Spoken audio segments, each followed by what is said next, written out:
Assalamualaikum warahmatullahi wabarakatuh. Halo semua para pemirsa sekalian. Di kesempatan hari ini kita langsung saja akan membahas seputar permasalahan-permasalahan tentang perawatan luka.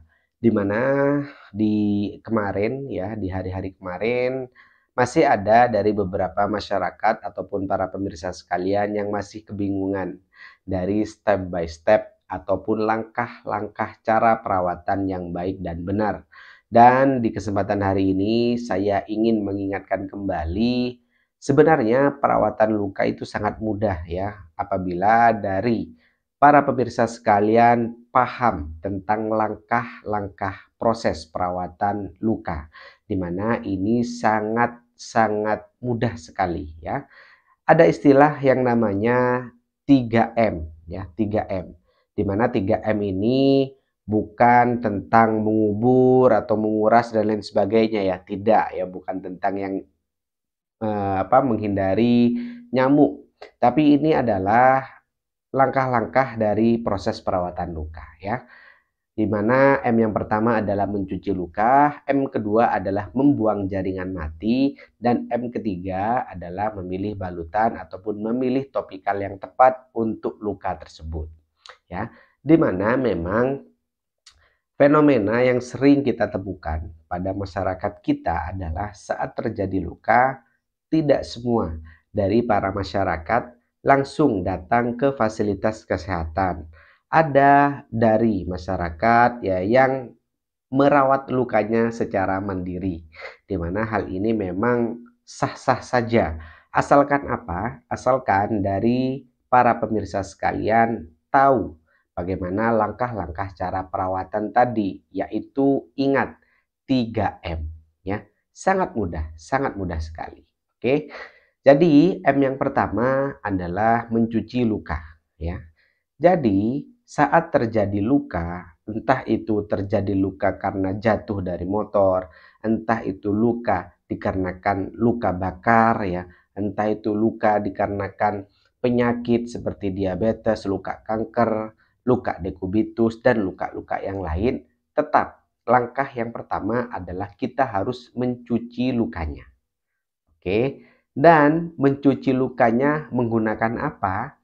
Ya, sebenarnya sangat sederhana ya. Jadi kita tidak usah repot-repot. Kalau memang di rumah tidak menyediakan NaCl ataupun cairan infus, kita bisa menggunakan air steril ya, ataupun air mineral steril yang masih tersegel ya. Untuk apa? Untuk mencuci lukanya. Ya, ingat mencuci luka ada dua teknik, yaitu teknik irigasi dan teknik swabbing, yaitu dengan mengaliri cairan luka tadi ke luka ataupun jaringan luka dan sambil menggosoknya ya. Ingat, nah apabila menggosok itu nyeri, is okay, tidak apa-apa, cukup diirigasi saja ataupun dialiri menggunakan air steril tadi ya. Atau kalau memang masih sempat untuk membeli NaCl, boleh silakan menggunakan NaCl ya, ataupun cairan infus tadi, dan itu terjual bebas di apotik, boleh silahkan, karena itu memang biasanya digunakan untuk mencuci luka. Kalau di rumah sakit nanti beda lagi, karena itu digunakan untuk cairan infus ya, seperti itu. Itu dia mencuci luka. Jadi cukup dialiri air steril ya pada lukanya. Kalau memang tidak bisa menggosoknya, cukup dialiri saja. Ya, alangkah lebih baiknya memang sambil digosok untuk membuang jaringan mati ataupun membuang kotoran yang ada pada jaringan lukanya. Oke. Nah, teknik yang kedua yaitu membuang jaringan mati ya. Step yang kedua. Di mana step yang kedua ini memang tidak semua bagi masyarakat bisa melakukan ya, kalau memang tenaga kesehatan menggunakan menggunakan pingset dan gunting contohnya. Nah, kita cukup di sini dengan menggunakan kasa saja ya, dengan apa?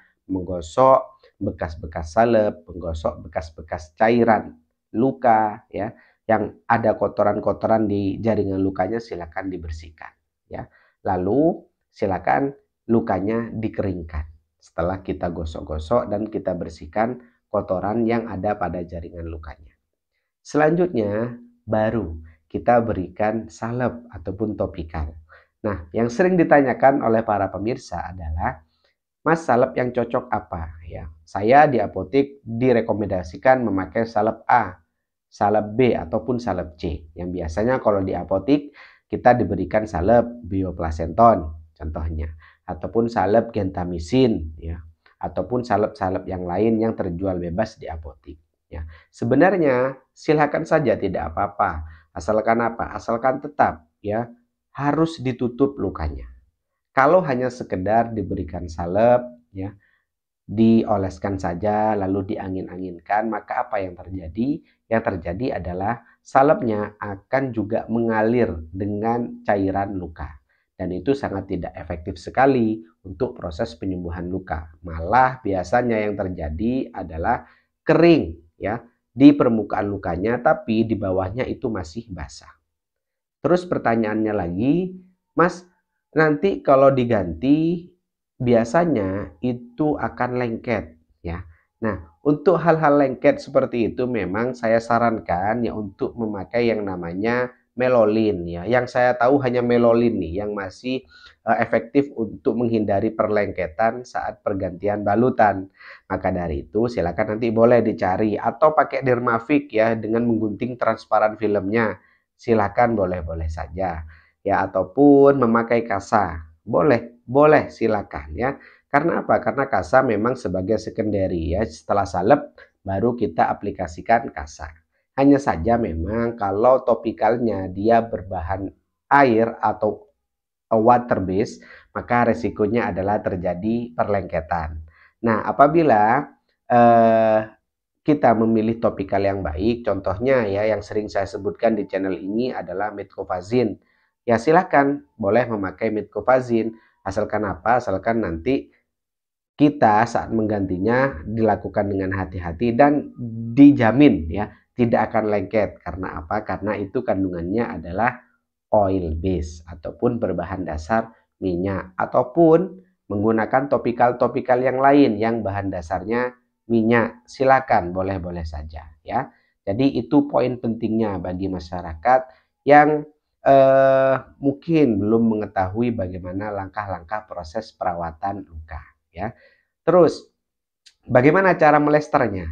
Ya, banyak sekali kasus-kasus yang melester hanya dikasih 2 garis saja gitu kan, asalkan kasanya menempel gitu kan. Nah, itu sebenarnya kurang efektif ya. Jadi, tetap kita menempelkannya secara oklusif dan adhesif ya. Maksudnya adalah tertutup rapat. Jadi lebihkan plesternya ya ke sekitar lukanya. Jadi kasa, lalu lebihkan plesternya di kulitnya itu. Jadi biar apa? Biar tertutup rapat. Dan selama proses perawatan luka ataupun ditutupnya luka tadi jangan sampai terkena air. Nah, itu PR pentingnya ya. Jadi itu dia hal-hal yang perlu diperhatikan bagi para pemirsa sekalian yang mungkin nantinya hal ini juga dapat menjadikan suatu hal yang bisa diaplikasikan saat terjadi luka ya. Harapannya seperti itu dan saya tidak akan bosan-bosan untuk mengingatkan bagaimana langkah-langkah terbaik untuk cara proses perawatan luka ya. Semoga bermanfaat dan apabila ada hal-hal yang ingin ditanyakan seputar perawatan luka, boleh nanti ditanyakan di kolom komentar dan sudah banyak yang bertanya perihal perawatan luka sudah saya jawab ya, ataupun bisa langsung menghubungi nomor WhatsApp saya.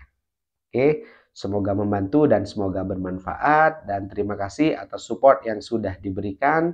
Dan saya Muhammad Sibromulis pamit undur diri, semoga tidak bosan dengan edukasi maupun informasi mengenai perawatan luka. Saya akhiri, wassalamualaikum warahmatullahi wabarakatuh.